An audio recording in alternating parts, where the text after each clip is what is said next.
6년이요. 6년이면 충분하잖아요. 네. 사람을 알기엔, 믿기엔, 그리고 평생을 약속하기엔. 저도 그렇게 생각했어요. 아니, 확신했죠.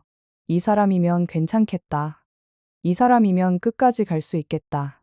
근데요, 그 확신이 무너지는 데는 단 한 달이면 충분하더라고요. 6년을 쌓는 건 그렇게 오래 걸렸는데, 무너지는 건 정말 한순간이었어요. 처음 만난 건 25살 때였어요. 친구 소개로 어색하게 만나서 밥 한 끼 먹고 그렇게 시작됐어요. 첫인상이 엄청 좋았던 건 아니에요. 그냥 편했어요. 말이 잘 통했고 웃음 코드도 비슷했고 무엇보다 저를 있는 그대로 봐주는 느낌이 들었어요. 그게 좋았어요. 꾸미지 않아도 되는 사람. 그런 사람 만나기 쉽지 않잖아요. 연애하면서 싸운 적도 많았어요. 어떤 커플이 안 싸우겠어요. 근데 저희는 싸워도 결국 대화로 풀었어요. 감정적으로 폭발하면 잠깐 거리 두고 다시 만나서 얘기하고 그게 저희 방식이었어요. 그래서 전 믿었어요. 이 사람과는 어떤 문제가 와도 해결할 수 있을 거라고. 수년차쯤 됐을 때 슬슬 주변에서 물어보기 시작했어요. 결혼 언제 해? 이제 집 봐야 하는 거 아니야? 저도 솔직히 기대했어요. 그 사람이 먼저 얘기 꺼내주길. 프러포즈까지는 바라지도 않았어요. 그냥 우리 미래에 대해서 진지하게 얘기해보자. 그 한마디면 됐어요. 근데 그 한마디가 없더라고요. 5년 차, 제가 먼저 꺼냈어요. 우리 이제 진지하게 생각해 봐야 하지 않을까. 그랬더니 그 사람 뭐라고 했는지 아세요? 조금만 더 기다려. 아직 준비가 안 됐어. 그 말을 듣는 순간 이상하게 가슴이 싸했어요. 뭘 준비한다는 건지, 언제까지 기다려야 하는 건지, 근데 그때는 이해하려고 했어요. 남자들은 원래 좀 느리다며, 좀 더 시간을 주자며, 그렇게 또 1년이 지났어요. 6년 차. 31살이 됐어요. 주변 친구들은 하나둘 결혼하고, 아이 낳고, 저만 그 자리에 있는 느낌이었어요. 조급하지 않으려고 했는데, 솔직히 조급했어요. 그리고 그 가을, 저는 다시 한번 물었어요. 이번에는 진지하게. 우리 진짜 결혼할 거야? 아니면 그냥 이렇게 계속 만나다 끝날 거야? 제가 그렇게 물었어요. 평소에 저답지 않게 좀 직접적으로요. 그랬더니 그 사람 표정이 굳더라고요. 잠깐 침묵이 흐르고 그 사람이 입을 열었어요. 결혼은 하고 싶어. 근데 지금은 아니야. 지금은 아니라는 말. 그 말이 그렇게 무겁게 들릴 줄 몰랐어요. 그래서 물었죠. 그럼 언제? 1년 뒤? 2년 뒤? 그 사람은 대답을 못 하더라고요. 모르겠어. 그냥 좀 더 있다가 그 순간 깨달았어요. 아, 이 사람은 계획이 없구나. 저와의 미래를 구체적으로 그려본 적이 없구나. 6년을 만났는데 저는 그 사람 인생 계획에 없었던 거예요. 그날 밤 많이 울었어요. 억울해서요. 제 알식대를 다 바쳤는데 가장 예쁘고 가장 빛나는 시간을 이 사람한테 줬는데 돌아오는 건 모르겠어. 좀 더 기다려. 이게 맞나 싶었어요.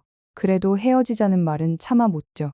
했어요. 6년이잖아요. 정이라는 게 있잖아요. 그게 저를 붙잡았어요. 그렇게 한 달을 더 버텼어요. 근데 이상하게 그 사람이 달라 보이기 시작했어요. 전에는 안 보이던 것들이 보이더라고요. 저한테 먼저 연락하는 법이 없다는 것. 만남 약속도 항상 제가 잡는다는 것.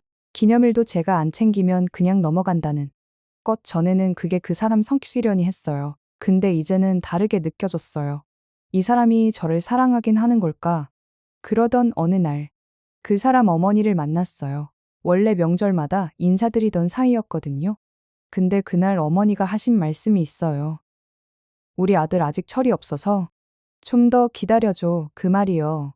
위로가 아니라 경고처럼 들렸어요.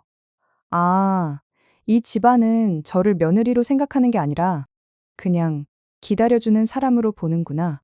그날 집에 오면서 결심했어요. 더 이상은 안 되겠다. 저도 제 인생을 살아야겠다. 이 사람을 기다리다가 제도 인생을 낭비할 수는 없다고요. 헤어지자고 말한 건 저였어요. 카페에서 만났어요. 일부러 사람 많은 곳으로 정했어요. 안 그러면 제가 또 마음 약해질까봐, 그 사람 얼굴 보면 또 괜찮아질까봐. 그게 제일 무서웠거든요. 마주 앉아서 말했어요. 우리 여기서 끝내자. 더 이상은 못 기다리겠어. 그랬더니 그 사람이 뭐라고 했는지 아세요? 갑자기 왜 이래? 무슨 일 있어? 갑자기요? 6년 동안 수없이 신호를 보냈는데 그게 갑자기래요. 그 순간 알았어요.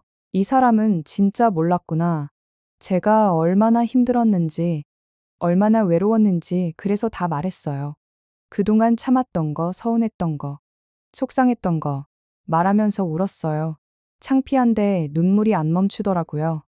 그 사람은 그냥 듣고만 있었어요. 미안하다는 말도, 잡겠다는 말도 없었어요. 그냥 묵묵히 듣더니 한마디 하더라고요. 네가 그렇게 힘들었는지 피해 몰랐어. 몰랐어. 웃겼어요. 정말 웃겼어요. 몰랐대요. 6년을 만났는데 제 마음을 몰랐대요. 그게 더 슬프더라고요. 싸우거나 소리 지르거나 잡아주거나 뭐라도 해주면 좋겠는데 그 사람은 끝까지 담담했어요. 마치 예상했다는 듯이요. 헤어지고 나서 일주일은 아무것도 못했어요. 회사도 쉬었어요.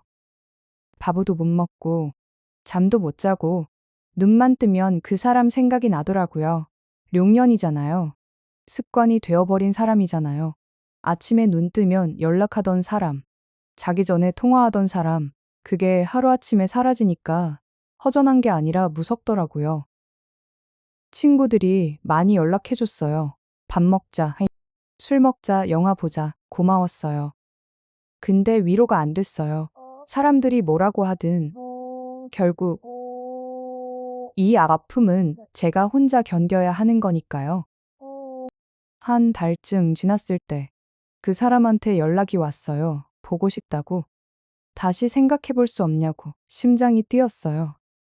솔직히요, 아직 감저정이 남아 있었으니까 손이 떨리면서 답장을 썼다, 지웠다 반복했어요. 그때 제가 어떤 선택을 했을 것 같으세요? 이코 답장 안 했어요. 아니, 정확히 말하면 못했어요. 손가락이 안 움직이더라고요. 그 사람한테 돌아가면 과연 뭐가 달라질까? 한참을 진지하게 생각해 봤어요. 또 기다리고, 또 상처받고, 또 눈물 흘리고 그 지겨운 반복을 또다시 견딜 자신이 제겐 없었어요. 이번에는 진짜 끝이라는 걸 알았어요. 그래서 폰을 덮었어요. 한참을 울면서요. 보고 싶었거든요. 솔직히 너무너무 보고 싶었어요. 그 사람 목소리라도 듣고 싶었거든요. 근데 저는 이제 알았어요. 사랑만으로는 안 된다는 거. 그 사람이 저를 사랑했을 수도 있어요. 그 사람 나름대로 방식으로요. 근데 그 사랑은요, 저를 지켜주지 못했어요. 저를 안전하게 해주지 못했어요. 저와 함께 할 미래를 그려주지 못했어요. 그런 사랑은 저한테 더 이상 아무런 의미가 없었어요. 그렇게 한 달, 두 달. 시간이 천천히 지났어요. 처음에는 하루하루가 너무 길었어요. 그 사람 생각에 아무것도 손에 안 잡혔어요. 출근해도 멍하니, 퇴근해도 멍하니. 근데 정말 신기하더라고요. 어느 순간부터 조금씩 괜찮아지기 시작했어요. 아침에 눈 떠도 그 사람 생각이 먼저 안 나더라고요. 밥도 다시 맛있게 먹게 됐어요. 혼자 있어도 더 이상 무섭지 않더라고요. 아,